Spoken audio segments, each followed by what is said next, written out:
Every time you save a photo to your smartphone in the cloud, it embarks on a journey halfway across the world, into buildings as large as football fields, guarded like high-security prisons. What really happens to your data there?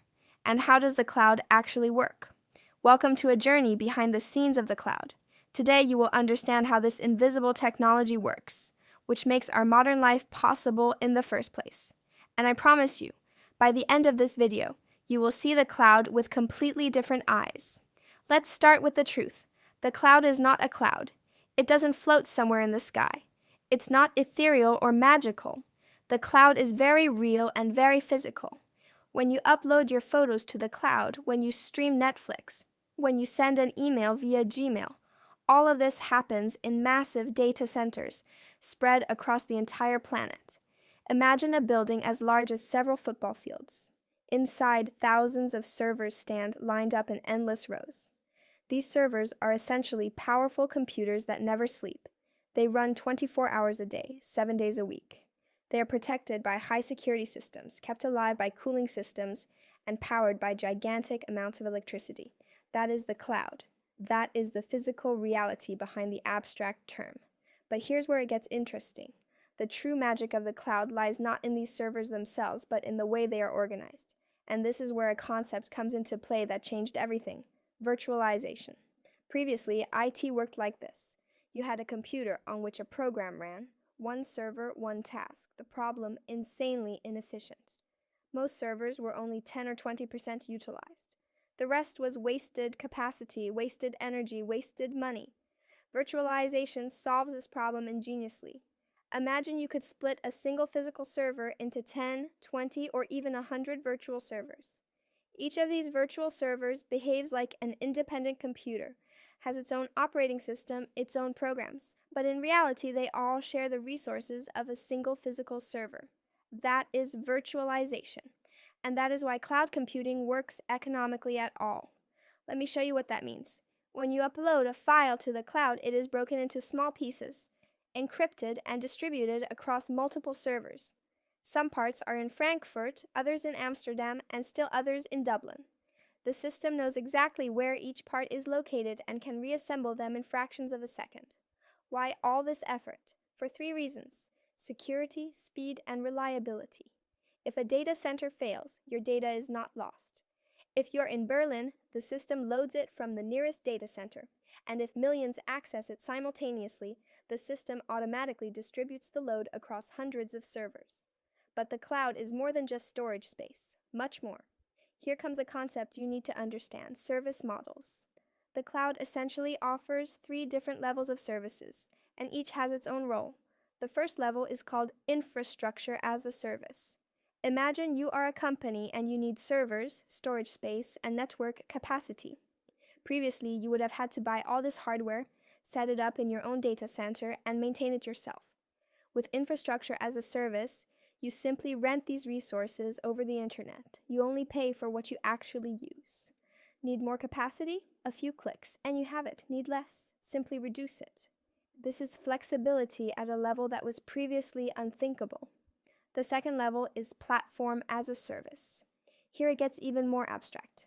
Imagine you are a developer and want to program an app. With platform as a service, you not only get the servers, but also the entire development environment, all the tools, databases, everything you need to build and operate your app. You don't have to worry about the infrastructure, not about updates, not about security patches. You simply focus on your code. The rest runs in the background. And then there's the third level, software as a service. This is the level you probably know best. Gmail is software as a service. Netflix is software as a service. Spotify is software as a service. You use the software directly via your browser or an app without ever thinking about where it runs or how it works. All the complexity is hidden from you. You simply open Gmail and write an email. The fact that this email is stored on servers in different data centers, that it is automatically backed up, encrypted, and synchronized. All of this happens invisibly in the background. Now you might be asking yourself, how fast does the internet have to be for all this to work? The answer: extremely fast. The network technology behind the cloud is a marvel of engineering. When you access a file, your request passes through a complex network of fiber optic cables, routers, and switches. Load balancers distribute traffic evenly. Content delivery networks ensure that content is cached in data centers worldwide so you can retrieve it at lightning speed. But here's something most people don't know. The cloud is evolving. There's a new concept called serverless computing. The name is misleading because servers still exist. But as a developer, you no longer have to worry about them. You write your code, upload it, and the cloud only executes it when it's needed. You only pay for the milliseconds your code runs. This is the future. A cloud that automatically adapts to every need, provides resources only when needed, and releases them immediately afterwards. Let's illustrate this with an example. When you stream a series on Netflix, your device sends a request to the nearest data center.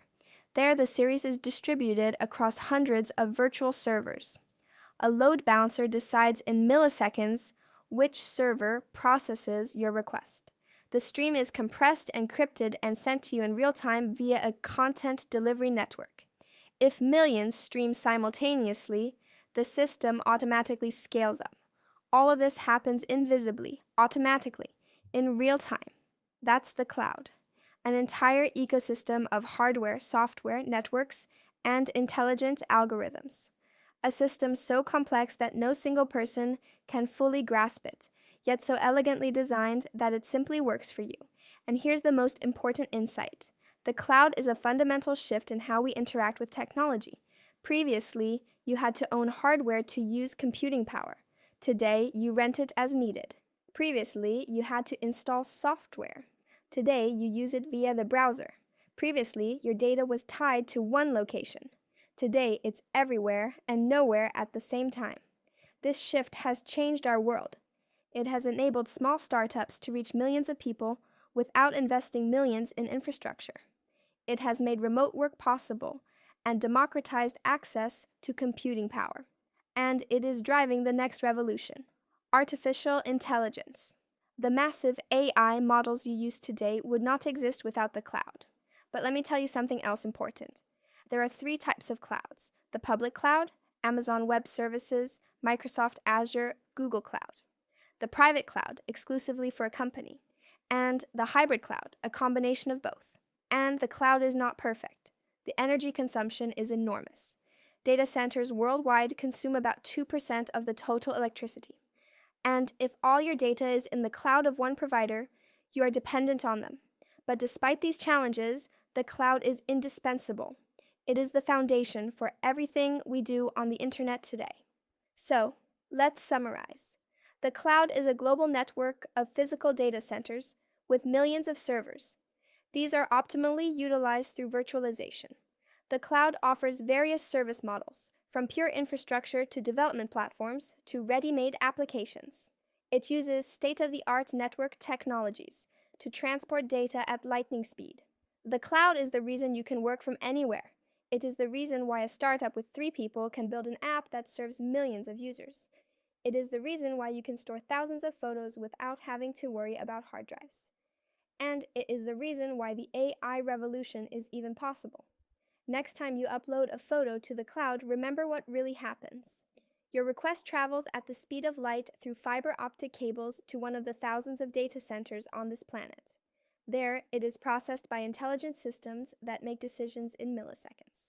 Servers you will never see work together to deliver exactly what you need. But it is not a given. It is the result of decades of innovation, of the work of thousands of brilliant engineers. The cloud is one of the most complex systems humanity has ever created, and at the same time it is designed so that everyone can use it without having to understand how it works. That is true engineering, not to show off complexity but to hide it. The cloud is not magic. It is better than magic. It is real, it is tangible, and now you understand how it works. If you are curious and want to learn more, subscribe now for free.